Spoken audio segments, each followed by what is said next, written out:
네, 오늘은 믿음의 용기를 가지고 라는 제목으로 같이 말씀 나누도록 하겠습니다. 여러분 혹시 한 번도 해보지 않으신 일에 대해서 처음 우리가 도전을 한다라고 생각을 한번 해봐 주시길 바랍니다.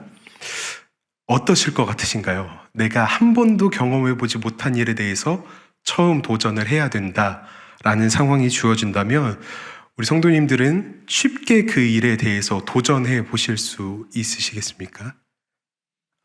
조금 어려울 것 같으시죠? 그러면 다시 한번 우리가 안정적인 삶을 지금 살고 있는데 그 삶을 버려두고 모험적인 일에 뛰어들어야 된다라고 다시 한번 가정해 보겠습니다.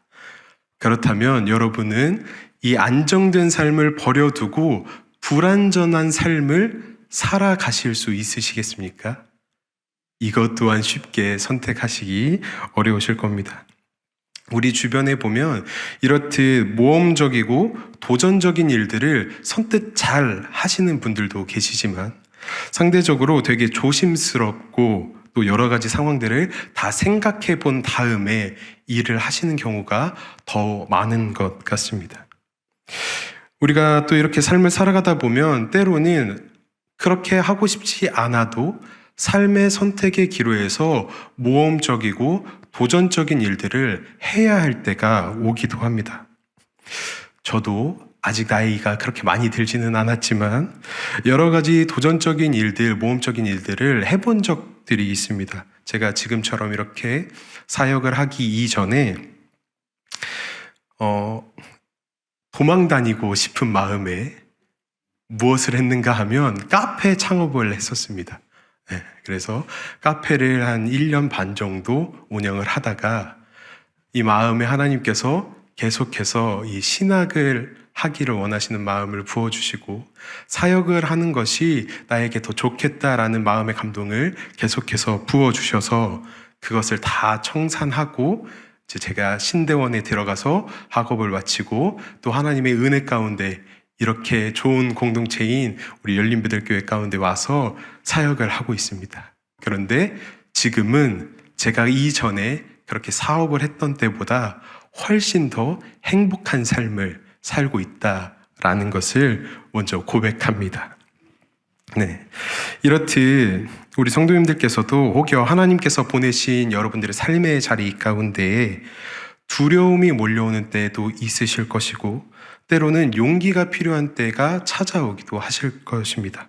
그때에 주님께서 부르신 그곳에 나아갈 때에 이 믿음의 용기를 가지고 순종하는 마음으로 하나님 앞에 나아가는 우리의 모습이 있기를 소망합니다.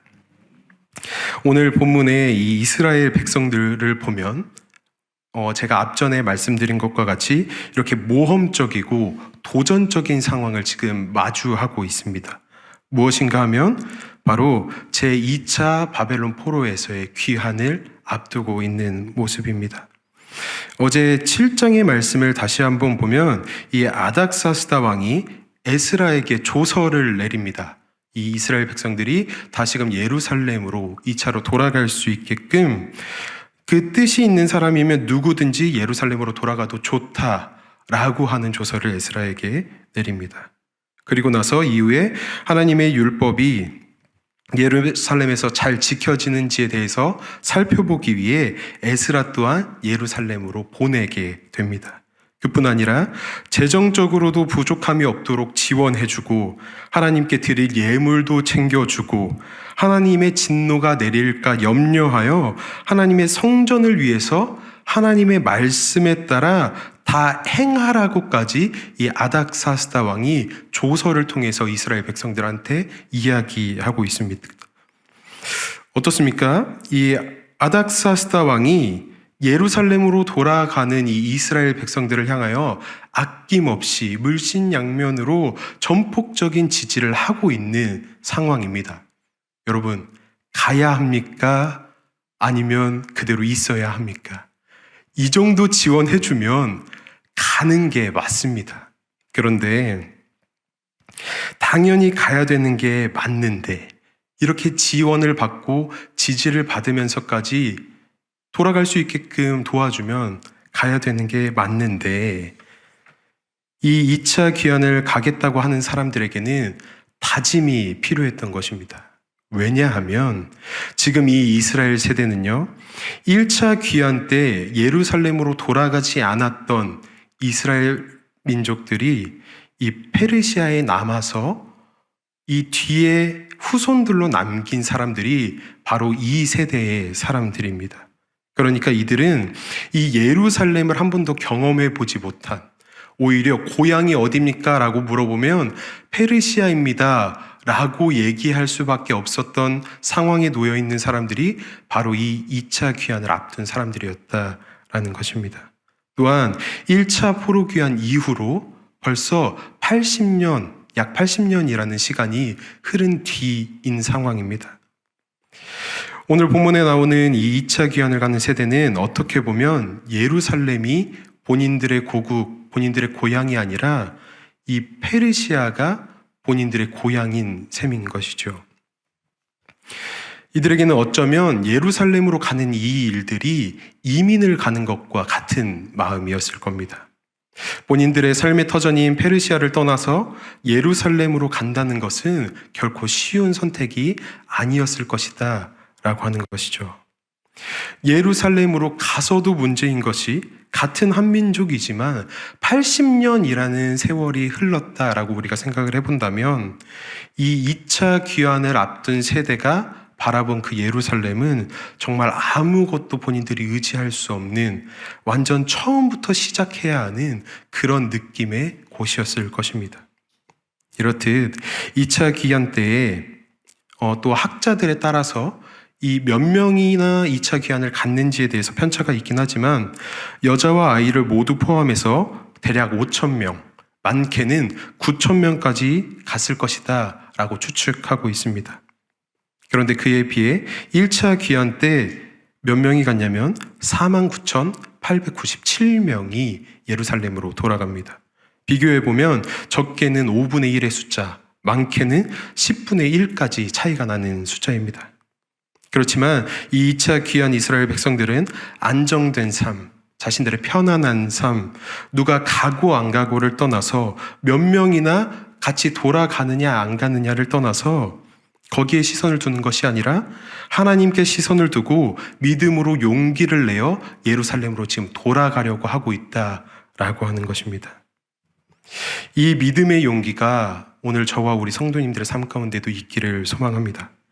하나님께서 부르시고 보내신 그 삶의 자리 가운데에 때로는 그곳이 우리에게 있어서 편안함을 포기해야 하고 때로는 낯설고 불편한 환경이 될지도 모르는 그곳 가운데에서라도 주님을 바라봄으로 하나님께서 부르신 그 자리 가운데에 하나님의 마음을 품고 하나님의 나라를 이루어 가시는 그 보내신 자리 가운데에 믿음의 용기를 가지고 나아가시는 저와 우리 열림의 성도님들이 되시기를 소망합니다. 그런데 이렇게 상대적으로 적은 인원 중에서도 보이지 않는 인원들이 있습니다. 바로 레위인들이 보이지 않습니다. 오늘 본문 15절 말씀입니다. 우리 같이 읽어보겠습니다. 내가 무리를 아하와로 흐르는 강가에 모으고 거기서 3일 동안 장막에 머물며 백성과 제사장들을 살핀즉 그 중에 레위 자손이 한 사람도 없는지라. 네.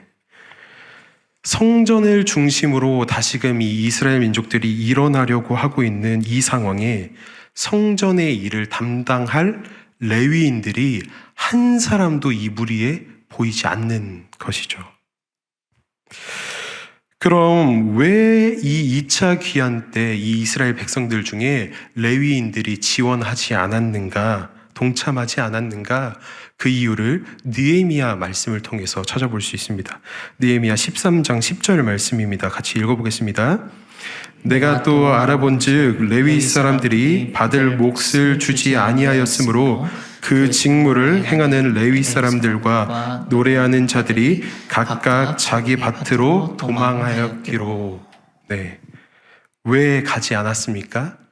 본인들이 받을 몫을 제대로 받지 못하고 감당해야 되는 일들이 많다라고 하는 생각이 있으니 이들이 선뜻 우리가 예루살렘으로 돌아가겠다, 라고 결정하지 못했다라는 것입니다.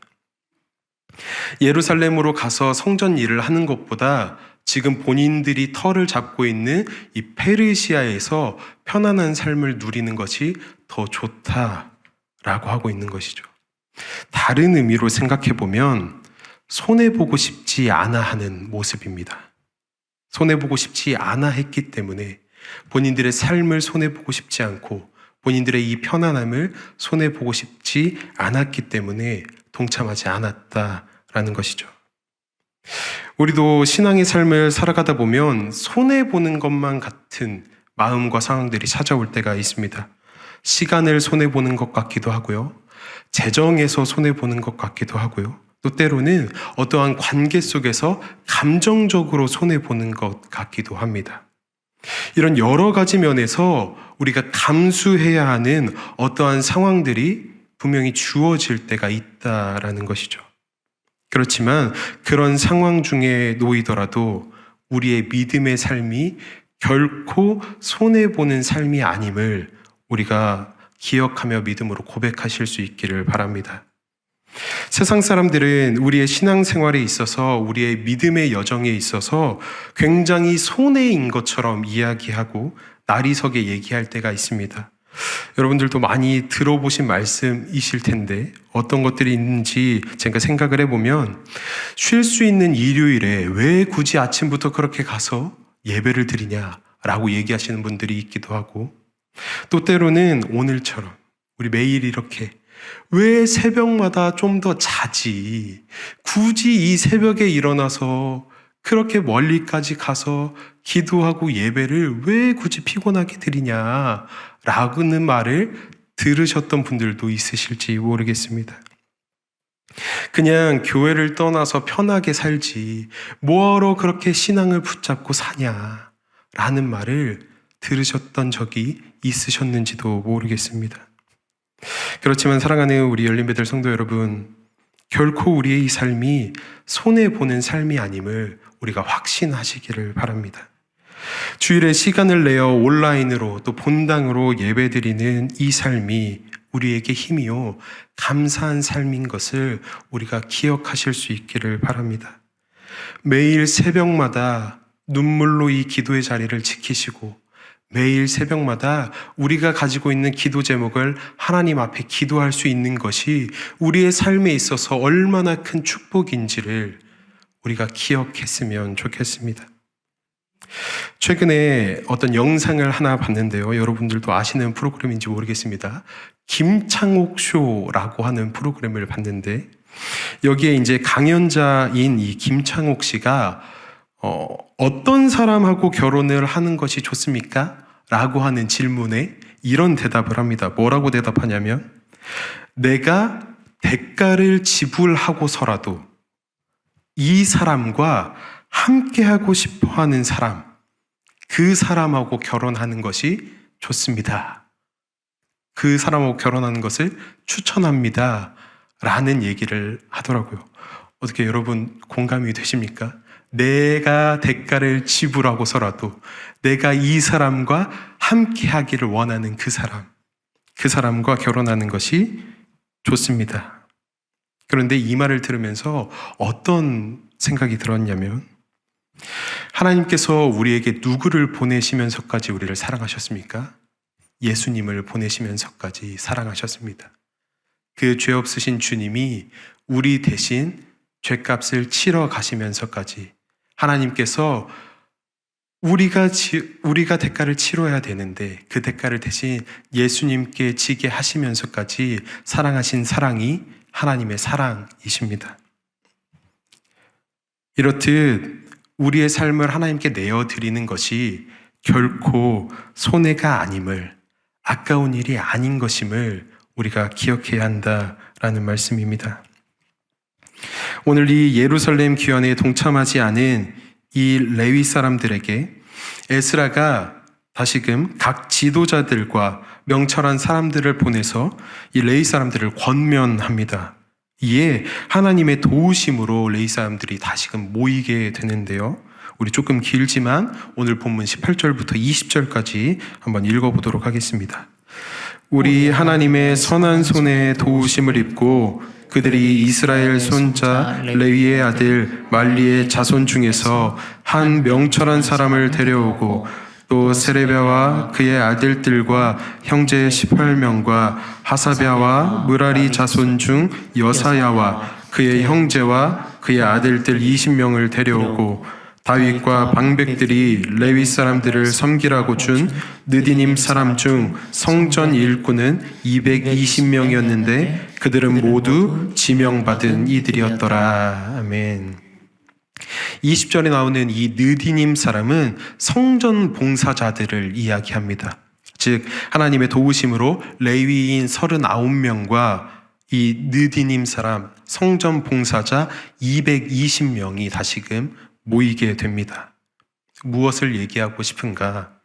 하나님께서는 이렇듯 하나님의 일을 함께할 동역자들을 예비해 두셨다라고 하는 것입니다.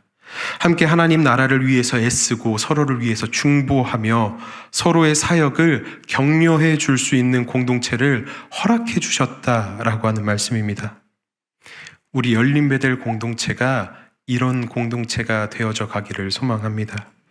또한 나의 가정과 직장과 세상에 어떠한 공동체를 이루고 있는 그곳에도 분명히 하나님께서 서로의 믿음의 삶을 격려해 줄 동역자를 예비해 두셨다라고 하는 것입니다. 믿음의 용기가 필요할 때에, 용기를 내기 어려울 때에 손을 내밀어 줄 그 돕는 손길을 분명히 예비해 두셨다라는 말씀입니다. 이 믿음의 여정을 함께 하시는 우리 사랑하는 열린 베델 공동체 여러분, 오늘 이 하루도 주어진 자리에서 하나님의 나라를 이루어 가시는 우리 성도님들의 삶 속에 때로는 불편을 감수해야 하고 때로는 손해보는 것 같고 또 때로는 믿음의 용기가 필요한 그때에 그 순간에 그 모든 순간마다 우리를 도우시는 하나님의 손길이 반드시 나와 함께 한다라고 하는 이 확신을 오늘의 삶 가운데에서도 우리가 고백하실 수 있기를 소망합니다. 하나님의 이 손길을 기억하며 믿음의 용기를 가지고 세상 속에서도 주님 앞으로 나아가실 수 있기를 바랍니다. 서로를 보듬어주고 격려해주는 공동체가 우리가 되기를 바랍니다. 믿음의 용기를 가지고 오늘 이 하루도 세상 속에서 승리함으로 주님께서 부르신 그 자리 가운데에 하나님의 나라를 이루어 가시는 우리 열린 베델 모든 성도님들의 오늘 하루의 삶이 되기를 주님의 이름으로 소망합니다. 우리 같이 기도하시겠습니다. 사랑이신 하나님, 주님께서 부르신 자리가 때로는 두렵고 떨리더라도 믿음의 용기를 가지고 주님께서 부르시는 자리에 나아가는 믿음을 허락하여 주시옵소서. 결코 우리의 믿음의 삶의 여정이 손해가 아님을 기억하게 하시고 주님의 사랑을 마음에 새기며 마땅히 주님께 기쁨으로 삶의 예배를 드리게 하여 주시옵소서. 늘 주님의 선한 도우심 가운데 믿음의 동역자, 믿음의 공동체를 허락해 주시니 감사합니다. 서로를 늘 격려하고 중보하며 함께 주님의 나라를 이루어가도록 주여 우리 열린베델교회를 인도하여 주시옵소서. 오늘 이 하루도 믿음의 용기를 가지고 주님 앞으로 나아가오니 주여 우리 삶을 기쁘게 받아 주시옵소서. 이 모든 기도 우리 주 예수 그리스도의 이름으로 아버지께 기도드립니다. 아멘.